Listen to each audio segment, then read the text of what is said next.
Hey guys, tonight we're going to drift back about 700 years. Back to a time when the smell of the average city could knock you out before bedtime. So, dim the lights, maybe grab a blanket, and let's take a long, quiet walk through the surprisingly complicated world of medieval corpse management. Because, yes, someone had to deal with all those bodies. And spoiler, it was not glamorous. Let's start with a comforting thought. In the Middle Ages, death was basically everywhere. People saw it daily. In the streets, at home, in churches. It wasn't hidden away behind hospital curtains or clean marble mortuaries. When your neighbor died, you knew, mostly because you could smell it before the bell rang. But here's the thing. While medieval people were used to death, they were also terrified of it. Or, more accurately, terrified of what happened after. See, they believed the body was more than just a shell. It was part of a cosmic storage system. If you didn't handle the corpse correctly, you weren't just inviting rats. You were possibly messing with someone's eternal soul, and that was a paperwork nightmare you did not want on Judgment Day. So let's start where most medieval bodies began their journey. At home, the deathbed routine. Imagine it's 1348. You're lying in a straw-filled bed. The air smells faintly of beeswax candles and mildew. Your family's crowded around you, whispering prayers. Someone's probably holding a crucifix. The local priest is there too, ready to make sure your final words are both theologically sound and easy to remember. When you finally die, hopefully with your eyes politely closed, the ritual begins. Your body would be washed, not for hygiene, but for spiritual cleanliness. This was usually done by women in the family, or sometimes by professionals called layers out of the dead. Yes, that was an actual job. Basically, medieval undertakers minus the fancy hats. They'd close your mouth and eyes, tie a cloth under your jaw so it wouldn't fall open, and wrap you in a linen shroud. If you were rich, this might be embroidered. If you weren't, it was whatever sheet wasn't currently infested with lice. Then the candles went on. Someone might sprinkle holy water or stick a few herbs nearby. Partly for the smell, partly because aromatic protection from evil spirits sounded legitimate enough. And then, people waited, literally, because medieval folks were deeply paranoid about burying someone who wasn't fully dead. The solution? Wait a bit. Usually a day or two, sometimes 3, just in case grandma decided to sit up and ask for soup. The fun part, transportation. So the body's ready. Now you've got to get it to the churchyard. The medieval version of FedEx ground shipping. In small towns, that meant carrying the body yourself. A few neighbors, maybe a donkey if you were lucky. In cities, guilds sometimes took care of funerals for their members. Bells rang as the procession passed, partly for respect, partly as an air freshener alert. If you were rich, the whole thing could look like a parade. Priests chanting, torches burning, relatives pretending they were sad, while mentally calculating inheritance. If you were poor, it was a short walk, probably through mud, and the only music was the sound of your shoes sticking to the ground. Churchyards. The medieval parking lot of souls now. Where do you actually put the body? For most of the Middle Ages, the answer was simple. In the churchyard, right outside the church walls. The holier the ground, the closer you wanted to be. So naturally, the most desirable real estate was right next to the church door. People literally fought over it. Imagine medieval Zillow listings. Grave site, partial sunlight, excellent resurrection visibility. Of course, that meant the area filled up fast. By the 12th century, most churchyards were basically full. So gravediggers started getting creative. They dug deep, sometimes layering bodies one on top of another. Old bones were quietly moved to make space for new ones. No one kept detailed records. It was more, hey, this looks like enough room. And yes, bones often surfaced. Dogs carried them off. Kids played with them. Visitors might trip over a femur on their way to morning mass. Completely normal. The smell problem now. We can't talk about medieval burials without addressing the obvious. It smelled like death. Literally. Decomposition in shallow graves, plus crowded towns and no sanitation systems, meant that churchyards could reek for weeks. People noticed. Clergy wrote complaints about it. But, in typical medieval fashion, their solution was theological, not practical. They didn't think, maybe we should dig deeper. They thought, maybe we should build more chapels and pray harder. Eventually, cities like Paris and London decided enough was enough. By the late 1200s, they began establishing cemeteries outside city walls. Paris even had the Cimetière des Innocents, a massive burial ground that became so full that centuries later, they had to move the bones into the catacombs. All because medieval people were just too enthusiastic about dying in one place. Special cases, monks, nuns, and nobles, of course. Not everyone was dumped in a shared hole. Some people got special treatment, mostly those with money or divine job titles. Monks and nuns were buried within their monasteries, usually under plain slabs, marked only with a cross. In theory, humility. In practice, a convenient way to keep property in-house. Nobles, meanwhile, went big. Tombs, effigies, carved angels, inscriptions in Latin that basically said, "Please remember how important I was." Some even divided their bodies, quite literally. Medieval aristocrats loved body partitioning. A heart buried in one place, guts in another, bones somewhere else. It was like medieval geotagging for the afterlife. Take Richard the Lionheart. His heart went to Rouen, his entrails to Chalus, and the rest of him to Fontevraud Abbey, because apparently he wanted to be emotionally available in 3 time zones: accidents, plagues, and battlefield problems. But not everyone got the luxury of a clean burial. Sometimes, bodies piled up faster than priests could bless them. Plagues, famines, and wars created what were basically mass corpse logistics crises. The Black Death of 1347 to 1351 was the worst of all. Cities like Florence, London, and Avignon couldn't keep up. Gravediggers died faster than they could dig, so they dug enormous pits, sometimes fitting hundreds or thousands of bodies. Chronicles describe them with quiet horror. Bodies layered like lasagna, priests throwing quick blessings before running away, and whole neighborhoods disappearing into communal graves. And yet, even then, people still tried to cling to ritual. They'd toss a cross in the pit or scatter holy water, just to keep the system cosmic-friendly. Because if there's one thing medieval folks loved more than dying, it was making sure they died correctly. Creative disposal, religious relics, and body recycling. Here's where things get weird. Some bodies were too holy to bury. These were saints, martyrs, and anyone with a documented case of miraculous rot resistance. The church developed an entire economy around relics. Saintly body parts preserved and displayed for spiritual tourism. A finger bone here, a skull there, a tooth in a golden case. Pilgrims loved it. You could visit 10 churches and meet the same saint's skeleton in all of them, which tells you something about medieval math. Relics were treated with absolute reverence. They were washed, perfumed, and wrapped in silk. Ironically, saints were the only dead people in the Middle Ages who got better treatment after death than before it. The undead paranoia. Let's talk about something every sleepy villager quietly feared: the possibility that someone might come. Back medieval Europe had an enduring obsession with restless corpses, people who didn't stay politely dead. It wasn't vampires yet. That came later, but similar. They called them revenants.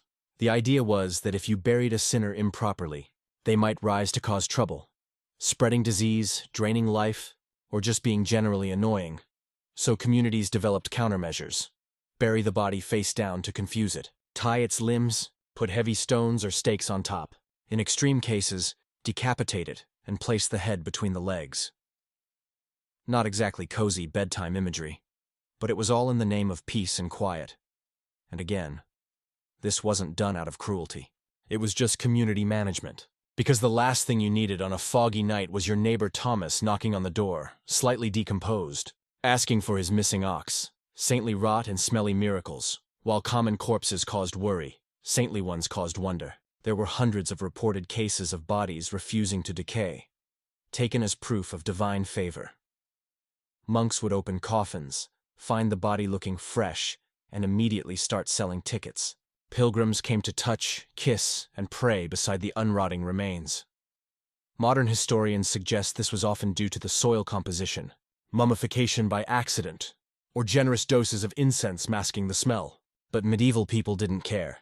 If it didn't stink, it was clearly blessed, and so, ironically, the cleanest corpses were displayed, while the rest were buried in ever-growing pits of perfume, clay, and piety.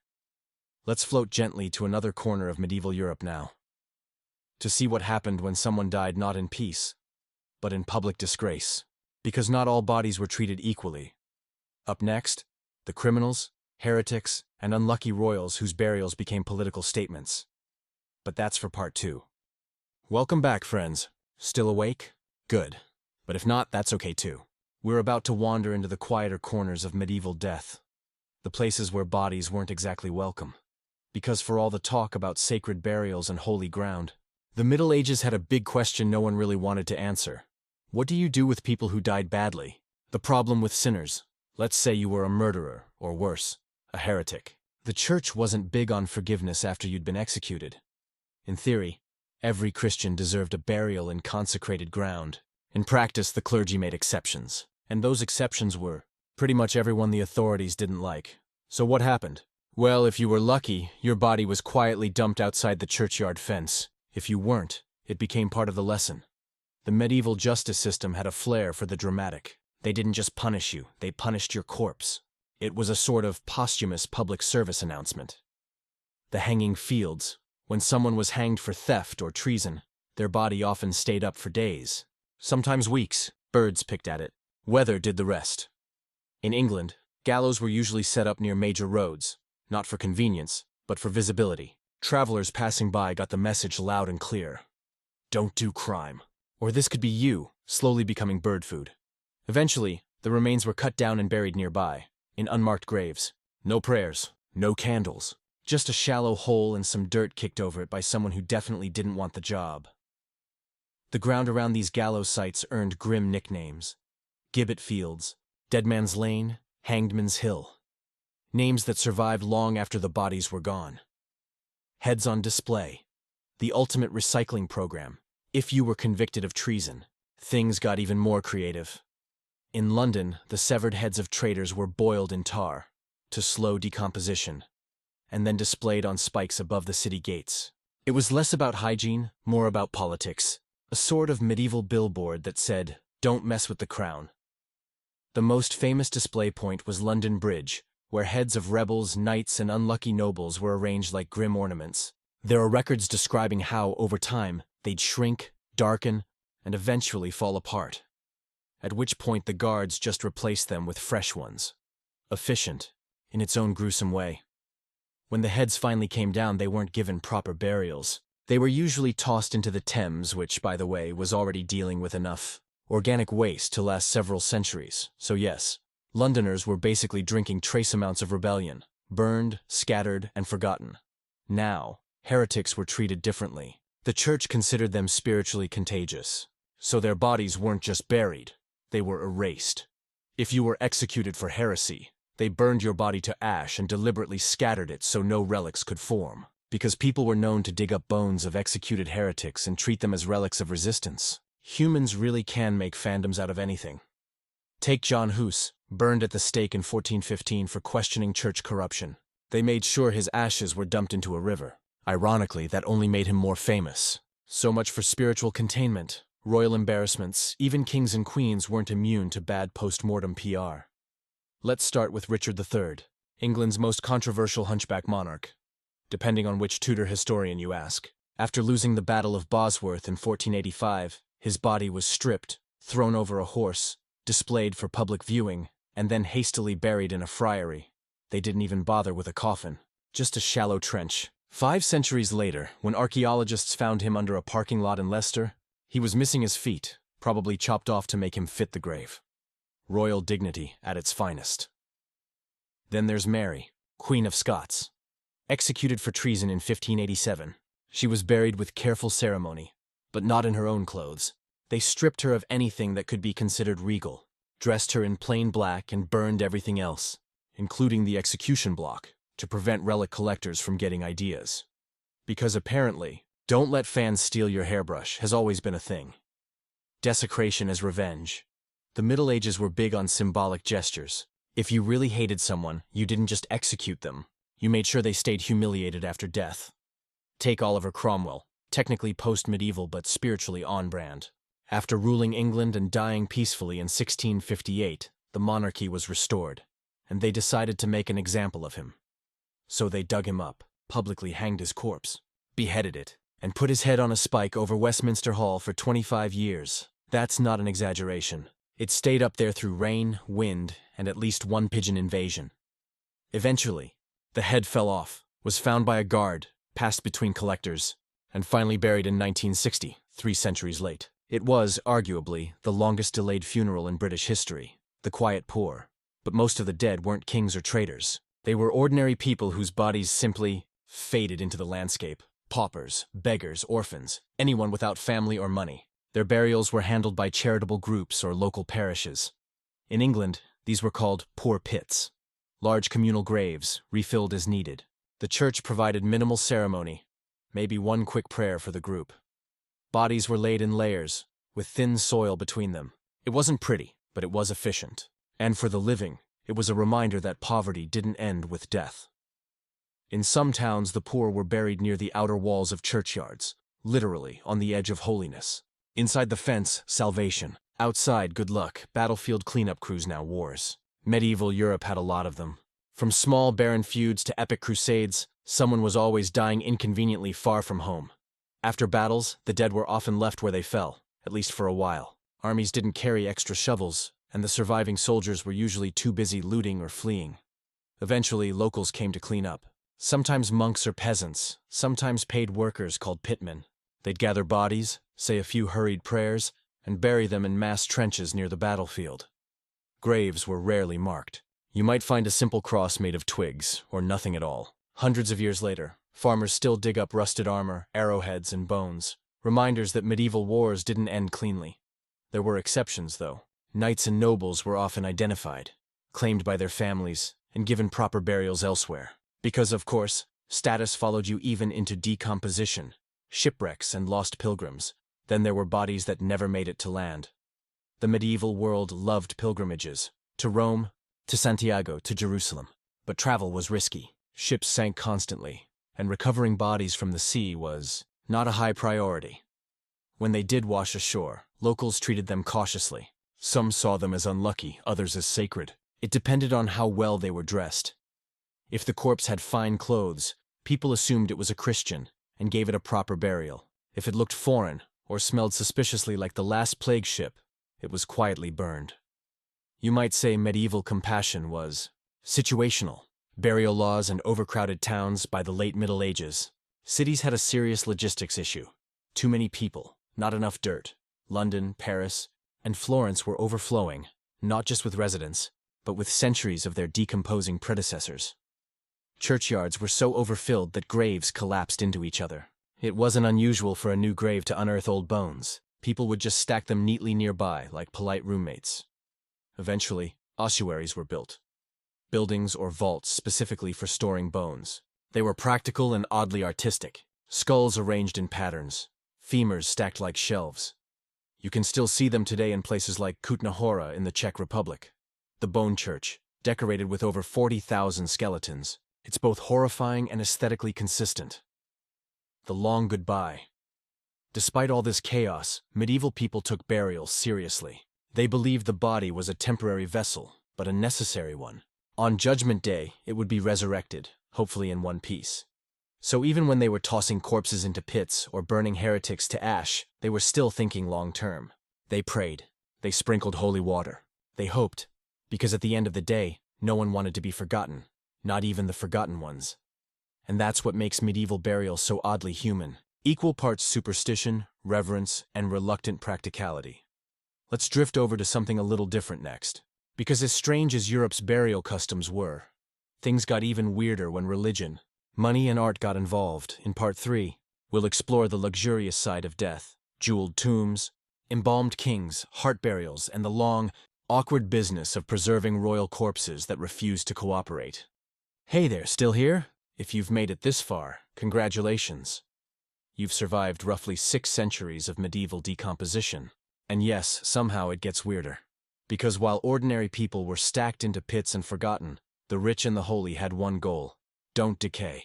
Or at least, don't look like you're decaying. So tonight, let's quietly wander through castles, cathedrals, and candlelit crypts, and see how the powerful tried, sometimes desperately, to stay beautiful in death. The royal problem: when you're a medieval king, you've got 2 big post-mortem challenges. 1, you're extremely dead. 2, you're extremely important. That meant you couldn't just be buried right away. People had to display your body, transport it to your chosen resting place, and perform weeks, sometimes months, of ceremonies. All while keeping you reasonably intact. And medieval Europe, lacking refrigeration but rich in imagination, invented some creative solutions. The embalming era. Embalming wasn't new. The ancient Egyptians had it mastered. But by the 12th century, Europe was rediscovering the art, mostly through crusaders who'd noticed that the Holy Land was hot, and bodies spoiled faster than theology debates, so they adapted. By the 1200s, noble corpses were often opened up, cleaned out and filled with spices, herbs, and sometimes wine. A sort of medieval potpourri approach to preservation. The standard method went something like this. Remove internal organs. Rinse the cavity with vinegar or alcohol. Stuff with aromatic materials, myrrh, cloves, and sometimes sawdust. Sew it all shut and wrap the body tightly in linen. It worked. Temporarily. Just long enough to get through a funeral tour without traumatizing everyone in attendance. The Trip. Home. Crusader Edition. Let's pause on a particularly charming logistical nightmare. Crusaders who died abroad. When a European noble died in the Holy Land, they were supposed to be buried in sacred soil, but their families usually wanted the body back home, preferably in one piece.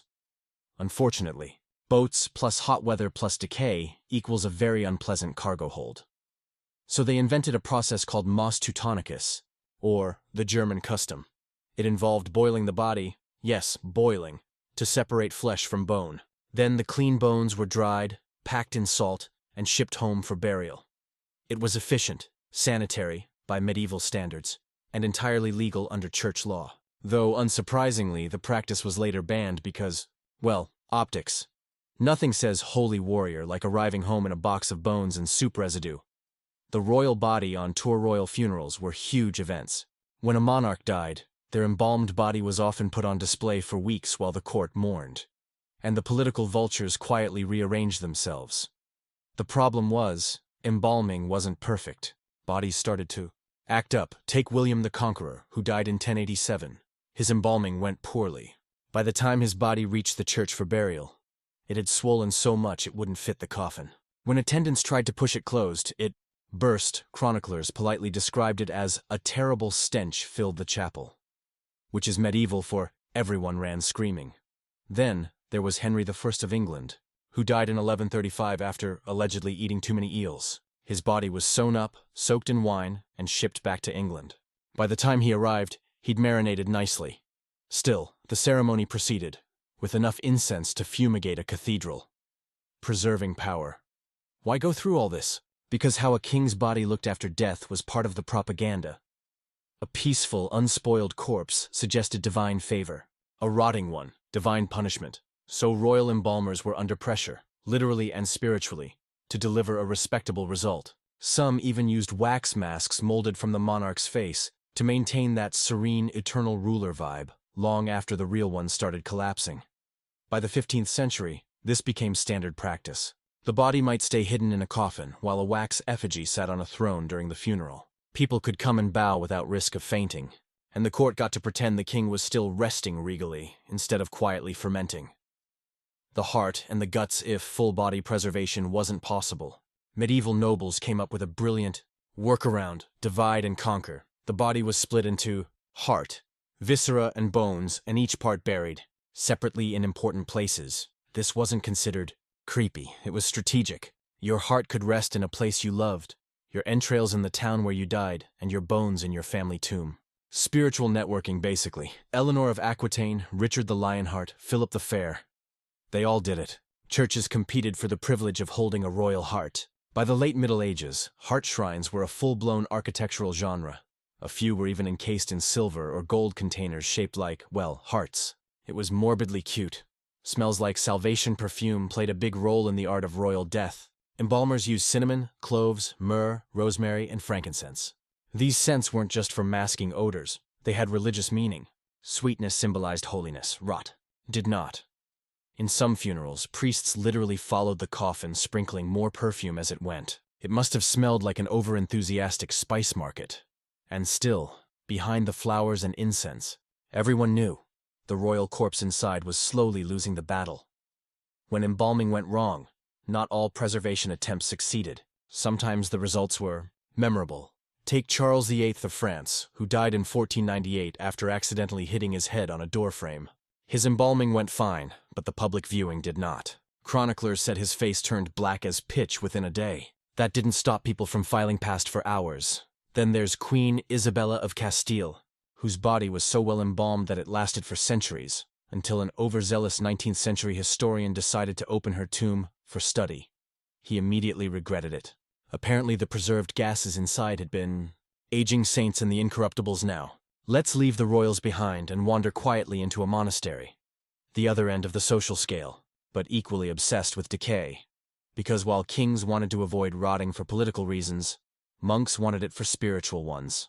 Decay was proof of humility, but not decaying was proof of holiness. The ultimate miracle was the incorruptible body, a corpse that refused to rot. If a saint's remains stayed intact and smelled pleasant, that was considered divine approval. People flocked to see these incorrupt saints. Their bodies were displayed in glass cases, clothed in embroidered robes, faces often covered in wax masks to maintain a dignified appearance. In some cases, they were partially mummified, intentionally or not. Cool, dry church crypts helped. So did generous amounts of myrrh and occasional touch-ups by pious caretakers. Saintly skeletons and public tourism. By the 14th century, Europe had developed a quiet obsession with holy bones. Entire pilgrimages revolved around viewing, touching or kissing relics, skulls, hands, ribs, and even full skeletons posed like pious mannequins. Relics were carried through towns on feast days, decorated with jewels and sometimes amusingly, stolen by rival churches. Theft of holy remains was so common, it had its own Latin term, furtum sacrum, sacred theft. But stealing relics was technically okay, as long as the saint didn't mind. If the theft succeeded easily, it was assumed the saint wanted to move. Consent, but in supernatural form. When death met art by the late Middle Ages, death had gone fully decorative. Churches filled with carved tombs showing nobles lying peacefully with folded hands, or, in more honest cases, transy tombs, which depicted the same person as a rotting corpse. It was a kind of moral realism. Here's what happens to your power, your beauty, and your titles. Enjoy eternity as an educational warning. Some even included Latin captions like, "I was once what you are. You will be what I am." A bit of light existentialism for Sunday Mass. Royal exhumations, the afterlife audit of course, even centuries later. People couldn't resist reopening old tombs to check in. Kings and saints were exhumed for all sorts of reasons. Verification of relics, dynastic disputes, or just royal curiosity. In 1793, French revolutionaries opened the tombs of the kings at Saint-Denis and tossed centuries of monarchs into mass graves. Apparently, the embalming had worked too well. Some faces were still recognizable. They quickly covered them again. By contrast, in 1909, the church exhumed Saint Bernadette of Lourdes and found her body miraculously intact. They immediately put her on display in a glass coffin. A century later, she's still there. A quiet testament to how medieval sensibilities never fully died. The business of death by the 15th century. Handling corpses had become a specialized profession. Embalmers, tomb builders, shroud weavers, and candle makers all made a living off mortality. Churches charged fees for burial spots. Monasteries sold indulgences for the dead. And artisans sculpted faces of eternal peace for a clientele that couldn't complain. It was capitalism meets theology, and everyone paid their share. The ironic ending for all the effort. Time and money spent on preserving the powerful, decay always won. Even kings who were salted, stuffed, perfumed, and gilded eventually turned to dust. Yet, in a strange way, that futility comforted medieval people, because the body might fail, but memory, carved in stone, written in prayer, or whispered in bedtime stories, would linger. And maybe that's why even now we keep telling these tales. Not because we enjoy the smell of old embalming spices, but because somewhere in the quiet absurdity, if you've made it this far, take a deep breath. You've walked through plague pits, followed royal funeral processions, and peeked inside saintly glass coffins. You've smelled the myrrh, the incense, and probably a few things best left unmentioned. Now, we arrive at the last chapter, not of death, but of how people lived with it.